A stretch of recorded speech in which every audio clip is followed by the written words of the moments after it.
কখনো কি এমন কাউকে ভালোবেসেছো যে তোমার ঠিক উল্টো? তুমি আগে সে শান্ত, তুমি বাস্তববাদী, সে বিশ্বাসে ভরপুর। এমনকি এক অহংকারী ধনী মেয়ে আর এক শান্ত স্বভাবের প্রিস্ট শিক্ষার্থী, দুজনের জগতে আকাশ পাতাল তফাৎ। কিন্তু ভাগ্য তাদের এমন ভাবে জড়িয়ে দেয় যেখানে প্রেম শুধু আবেগ নয়, বরং একজন আরেকজনকে বদলে দেওয়ার গল্প হয়ে দাঁড়ায়। আজ আমরা জানবো দ্য বিউটি ইনসাইড এর সেই অল্টারনেট লাভ স্টোরি, যেখানে ভালোবাসা শিখিয়েছে সৌন্দর্য শুধু মুখে নয়, মনের ভিতরেও থাকে। ড্রামা শুরু হয় এক শপিং মলের দৃশ্য দেখিয়ে, যেখানে এক ধনী মেয়েকে দেখানো হয় যার নাম ছিল সারা। আর আমরা দেখি সারাকে তার এক্স বয়ফ্রেন্ড বিরক্ত করছিল। তখন হঠাৎ তার 10 কোটি টাকা দামের হাই হিলের উপর গরম কফি পড়ে যায়। সে কিছু করার আগেই সেখানে থাকা এক ছেলে তার সামনে এসে হাঁটু গেড়ে বসে পড়ে এবং নিজের টি শার্ট দিয়ে তার জুতোর দাগ মুছতে শুরু করে। এটা দেখে সারা তো মনে মনে অনেক খুশি হয়, কারণ তার এক্স বয়ফ্রেন্ড এই দৃশ্য দেখে এম্বারেস হয়ে সেখান থেকে চলে যায়। এদিকে সারা তাকে সাহায্য করার জন্য সেই ছেলেটিকে টাকা দিতে চায়, কিন্তু ছেলেটি সেখানে রাখা ব্যাগগুলোর দিকে তাকায়। আর সারাও বুঝে যায় ছেলেটি সেখানকার সেলসম্যান। তাই সারা নিজের গোল্ড ক্রেডিট কার্ড বের করে সব ডিজাইনার ব্যাগগুলো কিনে ফেলে। আসলে সারা ছিল কোরিয়ার সবচেয়ে বড় কোম্পানির উত্তরাধিকারী, কিন্তু তার বাবা দ্বিতীয় বিয়ে করার পর তার সৎ ভাই সেই সম্পদের বড় ভাগিদার হয়ে যায়। সারা সন্দেহ করছিল যে তার সৎ ভাই একজন অভিনেত্রীর সঙ্গে সম্পর্ক করেছে। বিষয়টা খুঁজে দেখতে গিয়ে হঠাৎ আবার সেই ছেলের সাথে দেখা হয় এবং সে তাকে এই কাজে সাহায্য করার প্রস্তাব দেয়, কিন্তু সারা রাজি হয় না। ছেলেটি তাকে কি যেন বলে, এটা শুনে সারা আর তাকে না বলতে পারে না। ফলে সারা বাধ্য হয় তার সাথে কাজ করতে থাকে। সারা ছেলেটির সঙ্গে বিভিন্ন ধরনের কাজ করতে থাকে যে সে এর আগে কোনোদিনই করেনি। ধীরে ধীরে তাদের দূরত্ব কমে আসে আর সারা নিজের অজান্তেই তার আসল উদ্দেশ্য থেকে বারবার মনোযোগ হারাতে থাকে। পরে আমরা জানতে পারি ছেলেটির নাম ইয়ন হাও, আর সেই অভিনেত্রীর আসল পরিচয় জানার জন্যই সারা এসব করছিল।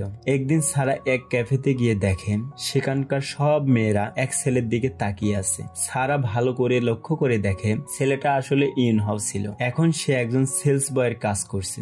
শুরুতে সারা তাকে পাত্তাই দেয় না, কিন্তু ইয়ন হাও যখন দুইবার তাকে ডিসকাউন্ট কুপন দেয়, আবার কফির কাপে সুন্দর একটা হার্ট শেপ আঁকা দেখতে পায়, তখন সে একটু হেসে ফেলে। তারপর থেকে সারা যেখানেই যেত ইয়ন হাও কোনো না কোনো ভাবে তাকে ইমপ্রেস করার চেষ্টা করতে থাকে। এমনকি একদিন শপিং মলেও সে হঠাৎ এসে তাকে একটা লাল গোলাপ দেয়। সারা অবাক হয়ে ভাবতে থাকে এটা আবার কোন ধরনের ফ্লার্টিং করার টেকনিক। পরের দিন সারা অফিসে কাজ করছিল, তখন এক ডেলিভারি বয় সেক্রেটারির অনুমতি ছাড়াই তার অফিসে ঢুকে পড়ে। এটা দেখে সারা একটু রেগে যায়, কিন্তু ডেলিভারি বয় জেদ ধরে বসে যে সে শুধুমাত্র এটা তার আসল মালিককেই দেবে এবং সারার কাছে তার আইডি কার্ড দেখতে চায়।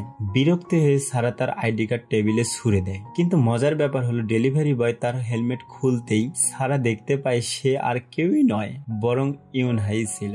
এবার সারা সন্দেহ করতে শুরু করে যে ছেলেটি নিশ্চয় তাকে ফলো করছে এবং সে হয়তো ওই নায়িকার পাঠানো লোক হবে। কিন্তু ইয়ন হাও আসলে এমনটা কিছুই করছিল না, বরং তার স্বপ্ন ছিল একজন প্রিস্ট হওয়ার। আর এই স্বপ্ন পূরণের জন্যই সে বিভিন্ন ধরনের পার্ট টাইম জব করত। তারপরে গল্পে আসে নতুন কাহিনী। আসলে সারার বাবা এক ধনী পরিবারের মেয়েকে বিয়ে করেছিলেন, তাই নিজের অবস্থান প্রমাণ করতে তাকে কঠোর পরিশ্রম করতে হয়েছিল।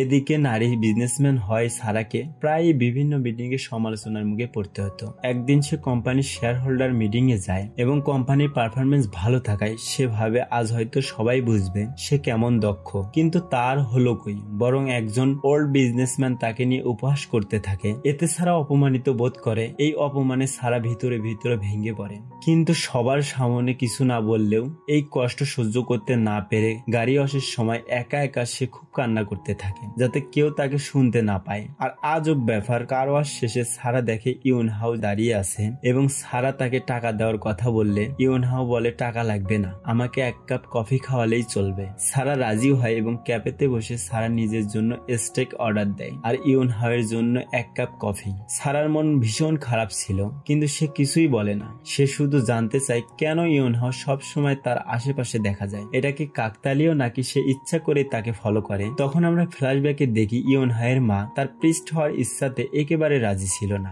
এবং এটা নিয়ে তাদের মা ছেলের মধ্যে বড় ধরনের ঝগড়া হয় এবং শেষে ইয়ন হাও বাড়ি ছেড়ে দিয়ে নিজের পরিবারের পরিবারের জন্য অর্থ উপার্জনের সিদ্ধান্ত নেয়। অন্যদিকে সারা কোটি কোটি টাকার মালিক হয়েও সে ছিল অনেক অগোছালো। তার বিলাসবহুল প্রাসাদ একেবারে ছিল এলোমেলো এবং চারদিকে ছড়িয়ে ছিটে ছিল শুধু চিপস আর স্ন্যাক্সের প্যাকেট। সে তার বাড়ির এই অবস্থা দেখে একটি ক্লিনিং সার্ভিস কোম্পানিকে ফোন করে 10 জন কর্মীকে পাঠাতে বলে তার বাড়ি পরিষ্কারের জন্য, কিন্তু কোম্পানি পাঠায় মাত্র একজন ছেলেকে, তাও আবার আমাদের ইয়নহাওকে। এদিকে ইয়নহাও জানতো না এটা আবার সারার বাড়ি। ঘর দেখে সেভাবে এখন বুঝলাম কেন 10 জন ক্লিনার চাওয়া হয়েছিল। তারপর সে কাজ শুরু করে আর আমরা দেখি তার কাজের ধরন ছিল একদম নিখুঁত এবং পারফেক্ট। অবশেষে কাজ শেষ হয়ে যায় এবং ইয়নহাও যাওয়ার সময় দেখে সেখানকার ঝাড়বাতিটি নষ্ট হয়ে আছে। তাই সে সেটা ঠিক করতে ধরে, কিন্তু ভুল করে সেই ঝাড়বাতিটি খুলে নিচে পড়ে চূর্ণ বিচ্ছিন্ন হয়ে যায়। সে হতবাক হয়ে ভাবতে থাকে, না জানি এই আল্ট্রা লাক্সারি ঝাড়বাতিটির দাম কত টাকা হবে। সারা ফিরে এসে দেখে আবারও ইয়নহাও। ঝাড়বাতিটির কথা ভুলে গেলে চলবে? সেই ঝাড়বাতিটির দাম কত ছিল? $6.7 মিলিয়ন হয়েছে এবার ইয়নের। ইয়নহাও বলে সে সারার বলা যে কোনো ধরনের কাজ করে সেই টাকা পরিশোধ করে দেবে, কিন্তু সারা রাজি হয় না। সে বলে আমাকে তুমি ক্যাশ দাও। তবুও ইয়নহাও জেদ ধরে যে সে প্রতিদিন এসে তার বাড়ির সব কাজ করে দেবে যতদিন না তার ঋণ পরিশোধ হয়। সারা একটু ভেবে বলে, আমি একজন মেয়ে হয়ে তোমাকে কিভাবে আমার বাড়ির কাজের জন্য রাখবো? তখন ইয়নহাও বলে সে প্রায় প্রিস্ট হতেই চলেছে, তাই নারীর প্রতি তার কোনো আগ্রহ নেই। এটা শুনে সারা ভাবে ঘরও এখন একদম পরিপাটি থাকবে আর আমার ব্যস্ত সময় একজন সাহায্যকারী থাকলে মন্দ কি। তাই সে রাজি হয়। পরের দিন তারা একসঙ্গে সুপার মার্কেটে যায় বাড়ির প্রয়োজনীয় জিনিস কিনতে। তাদের দেখে সবাই ভাবতে থাকে তারা দুজনে একটা হ্যাপি কাপল। সেই মার্কেটে ইয়নহাওয়ের পরিচিত 2 জন সহকর্মীর সাথে দেখা হলে তারা এসে কথা বলার জন্য তাকে থামায়। আর সারা এটা দেখে ভাবতে থাকে এই ছেলেটি তার জীবনে কত রকম ধরনের কাজ করেছে একমাত্র সেই জানে, কারণ যেখানেই যায় কেউ না কেউ তাকে চিনে ফেলে। মূলত রাগী সারা এখন ইয়নহাওয়ের বিষয় বেশ কৌতূহলী হয়ে ওঠে। পরের দিন সারা আবার হাই ক্লাস বিজনেস মিটিং এ যায় এবং আবার সেই ওল্ড বিজনেসম্যান গুলো তাকে নিয়ে উপহাস করতে করতে বলে মেয়েদের কাজ শুধু সুন্দর করে সাজা এবং বাড়ির কাজ করা, বিজনেস করার জন্য তো আমরা ছেলেরাই যথেষ্ট। সারা নিজের রাগ সামলাতে ড্রিঙ্ক করতে ধরে, কিন্তু যখন দেখে শুধুমাত্র মেয়ে বলে তারা তাকে ড্রিঙ্কও করতে দিতে চায় না, তাকে শুধু সার্ভ করতে বলে, তখন সে রেগে গিয়ে সেই মিটিং থেকে বেরিয়ে আসে। এই শেয়ার হোল্ডাররা হয়তো ভুলে গিয়েছিল যে সারার এক সৎ ভাই আছে যার নাম ছিল জু। যদিও দুইজনের মধ্যেই প্রায় মতবিরোধ হতো, কিন্তু যখন সারাকে কেউ অপমান করত তখন জু সাথে সাথে তার প্রতিবাদ করত। পরের দিন সে সরাসরি শেয়ার হোল্ডারদের সতর্ক করে দিয়ে বলে যদি কোম্পানির সাথে কাজ চালিয়ে যেতে চাও তাহলে সারাকে সম্মান করতে শেখো, আর যারা তাকে সম্মান দেবে না তাদের জন্য দরজা খোলাই আছে। কিন্তু এতেই সে শান্ত হয় না। আবার সেই রাতে জু অন্য এক শেয়ার হোল্ডারদের ডিনার পার্টিতে গিয়ে স্পষ্ট ভাবে বলে যে বা যারা সারাকে অপমান করবে বা শুধুমাত্র সে মেয়ে বলে তাকে ড্রিঙ্ক সার্ভ করতে বাধ্য করবে তাদের জন্য আমি নিজেই ব্যবস্থা নেব। সেদিন সারা বাড়ি ফিরে এত ক্লান্ত ছিল যে নিজের মেকআপ তুলবারও শক্তি ছিল না তার। কিন্তু আমাদের ইয়নহাও এসে তার মুখ থেকে মেকআপ তুলতে ধরে। ঠিক তখনই দরজার বেল বেজে ওঠে। সারা দেখে দরজার বাহিরে আর কেউ নয় বরং জু এসেছে। জুকে দেখে সারা ভয় পেয়ে যায় আর সঙ্গে সঙ্গে ইয়নহাওকে লুকিয়ে পড়তে বলে।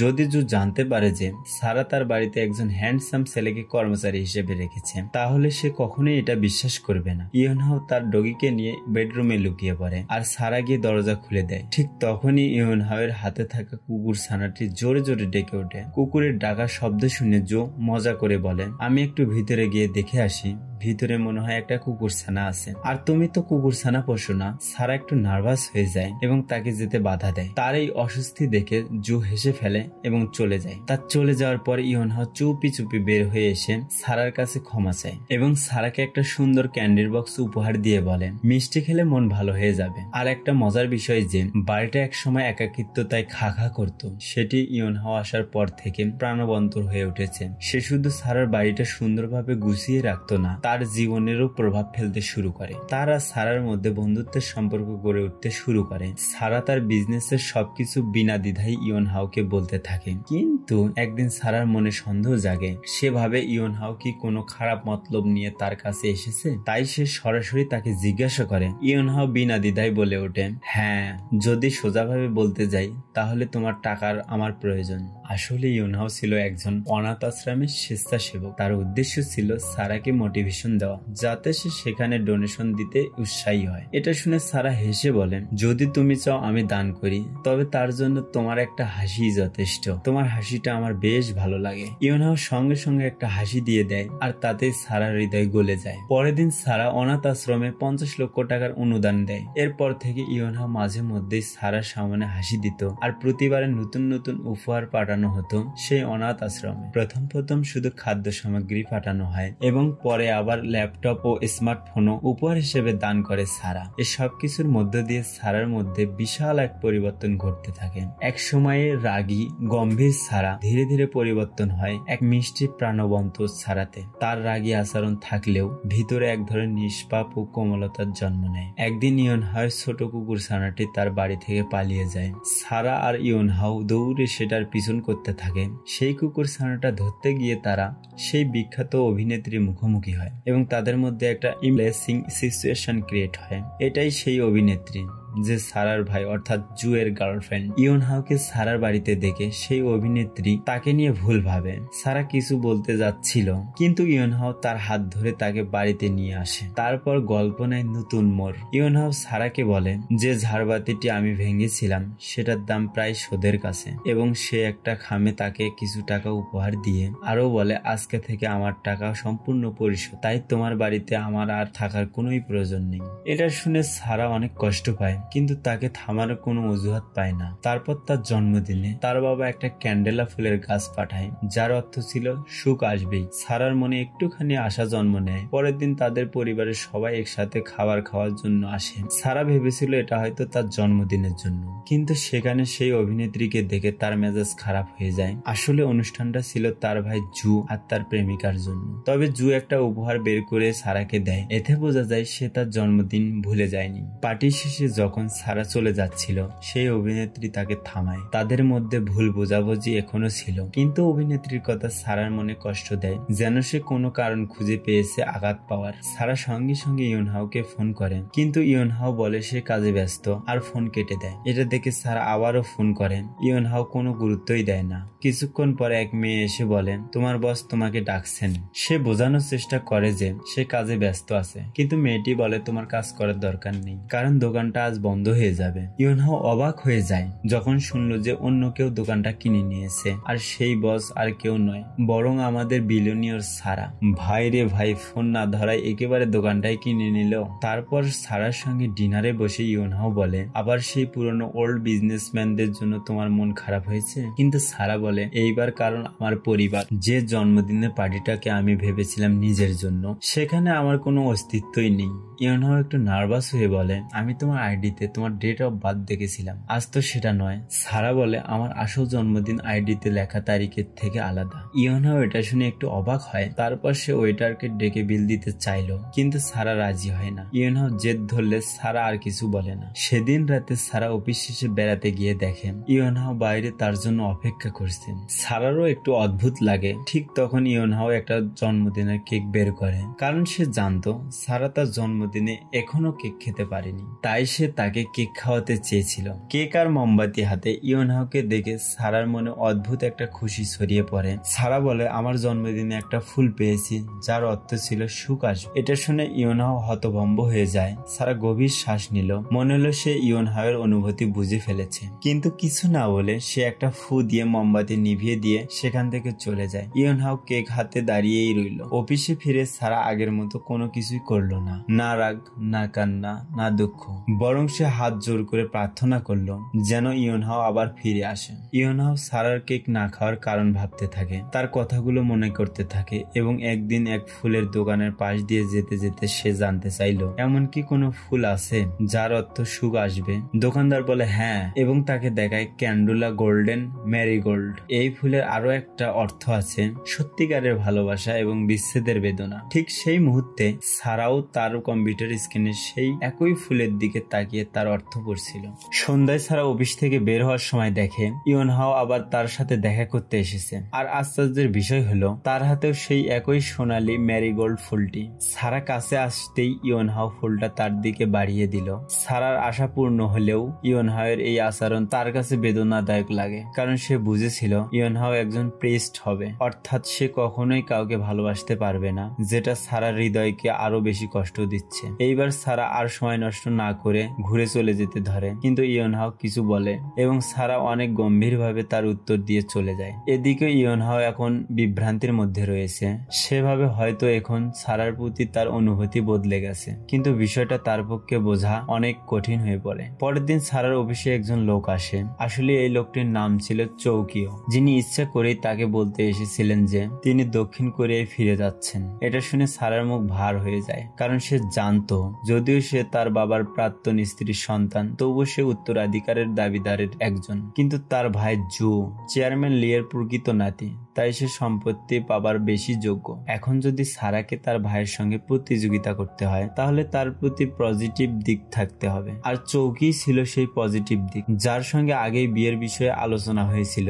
সারা বিষয়টা জেনেও রাজি হয়েছিল, কিন্তু এখন ইয়নহাও তার জীবনে এসে সে দোধাক্কায় পড়ে গেছে। যদি সে বিয়ে না করে তবে সে তার সব সম্পত্তি হারাবে, আবার যদি সে বিয়ে করে তবে ইয়নহাওকে হারাবে। অফিসের টেবিলের উপর রাখা ফুলের তোড়ার দিকে তাকিয়ে সারা নিজের ভিতর থেকে সাহস খুঁজে পায়। সে সঙ্গে সঙ্গে ইয়নহাওকে ফোন করে, কিন্তু তখন সে গির্জায় ছিল এবং একজন প্রিস্টের সঙ্গে নিজের অনুভূতি নিয়ে কথা বলছিল। প্রিস্ট তাকে বলেন যদি সে প্রিস্টের পোশাক পরে গির্জায় যায় তবে হয়তো নিজের সিদ্ধান্তের উত্তর খুঁজে পাবে। ইয়নহাও তাই করলো, পুরোহিতদের পোশাক পরে গির্জার দিকে হাঁটতে লাগলো। তখনই সারা গির্জায় পৌঁছায়। ইয়নহাওকে দেখে তার মন ভার হয়ে আসে। সে মনে করে হয়তো ইয়নহাও তার লক্ষ্য ঠিক করে ফেলেছে এবং এখন সে প্রস্তুত প্রিস্ট হওয়ার জন্য।